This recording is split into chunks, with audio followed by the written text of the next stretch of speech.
Hello mga suki! Dahil Martes po ngayon ay dialysis day po ng nanay at ako po ay nagluto muna ng aming tanghalian. Ito po ang pork ribs caldereta at ang ulam po ng nanay ko ay isda po, paksiw. Ayan, nilutoan ko na po siya ng marami para po iinitin ko na lang po mamayang gabi pagdating po namin.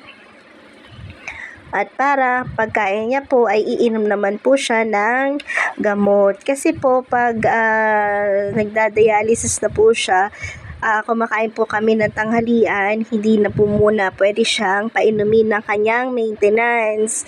Lalo na po yung sa dugo niya. Ayan.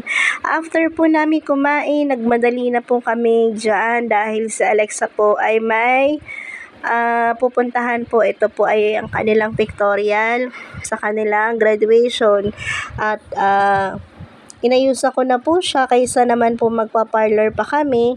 Sabi ko ako na lang mag-aayos kasi simpleng makeup lang naman po ang gagawin ko. Buti na lang po talaga at marami pong akong nakatabing makeup dahil po paminsan-minsan ako rin po ay nag-aayos sa sarili ko. Ngayon lang po ako hindi nakakapag-ayos dahil busy nga po at marami pong ginagawa sa bahay at busy rin po kay nanay.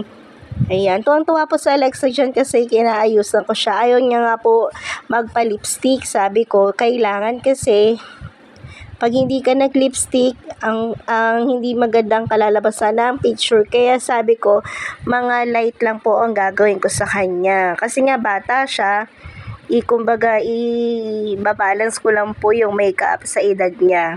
Para hindi po maging matanda ang mukha niya pag nag-picture. Ayan po ang nanay ko nakikishow. So sabi ko, tinatakpan niya po yung camera at kami po ay nagba-vlog ni Alexa. Binubura niya po yung blush on dyan. Sabi ko, huwag niyang buburahin dahil na ng punas kasi baka mabura agad ang makeup. Hulas na at hindi pa siya tapos sa kanilang pictorial. Ayan po, after po ng aking mga gawa, kami naman po ng nanay ko, pagkatapos naming maligo, kami po ay umalis na dyan mga around 1:30 ng hapon. Katirikan po ng araw at ito po ay kasagsagan pa ng antok. Ito po ay siesta time. Syempre, pagkatapos kumain, kami po iaantokin. Pero bawal pong antokin kasi kailangan po nating samahan si nanay sa kanyang dialysis kasi po, ito po ang lifetime na gamutan na po niya. Kaya kailangan po natin siyang samahan lagi. At ayan, papunta na po kami ng dialysis. Nagdadasal nga po ako dyan. Sana meron naman po kaming parking na maabutan. Kasi usually, pag ganitong oras na po, wala na po masyadong maparkingan dahil marami pong pasyente ngayon. Ayan.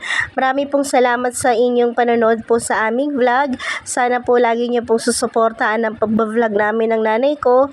At laking bagay po ang inyong panonood. Sana po i-like and share niyo po ang videos po namin ni nanay. Alam ko po sa ngayon hindi pa po ito magbo-boom. Sana balang araw maging matagumpay po ang aming pag-vlog ni nanay.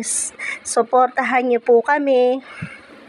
Maraming salamat po. At ayan po, nakarating na po kami ng dialysis ni nanay. At medyo umaambon-ambon pa nga dyan.